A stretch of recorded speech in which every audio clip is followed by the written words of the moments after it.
Good morning.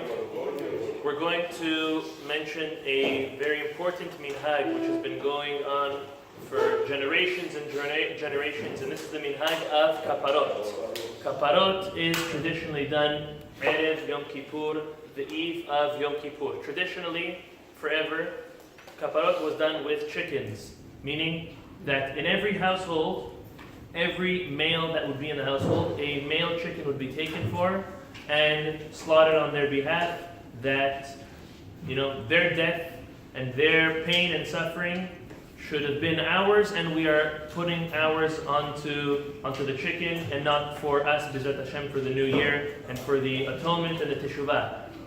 And every woman or girl in the house, a female chicken would be taken and over the head of each woman. So each person would have their own chicken.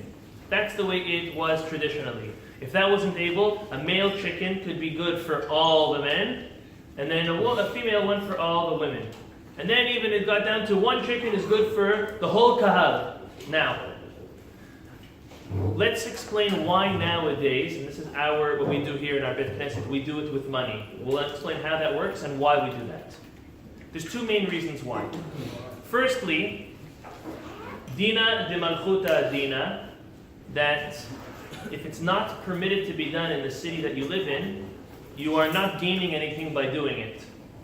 And here in South Florida, it's something which is not so proper to be done according to the law. There's many questions brought about it. If you own your farm, if you don't own a farm, doing it in a Beit Knesset is definitely very questionable, and a person can get into trouble. So that's the first reason. The second reason, according to Halacha, which is also quite stringent, is that the chickens which are slaughtered are not allowed to go to garbage, because then you are going against the transgression of bal tashchit. We are wasting.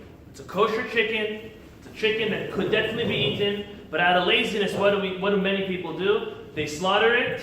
They pour the blood. Everyone sees the blood. They do even kisui hadam. They cover the blood, and then they pile up all the dead chickens, and in the end they go to garbage. So they say, let's clean them, we'll give them to aniyim, we'll give them to the needy who need them. At the end of the day, most of the places end up throwing out chickens if not taken care of properly. In Eretz Yisrael, however, it's different.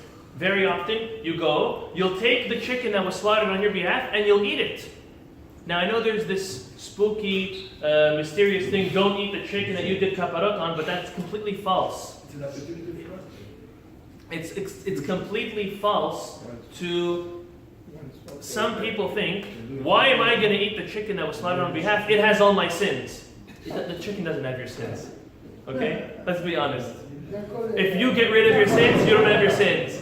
If you still continue in the ways which are inappropriate, they're still with you. So therefore, properly done kaparot is that either the person who was slaughtered on behalf of eats it.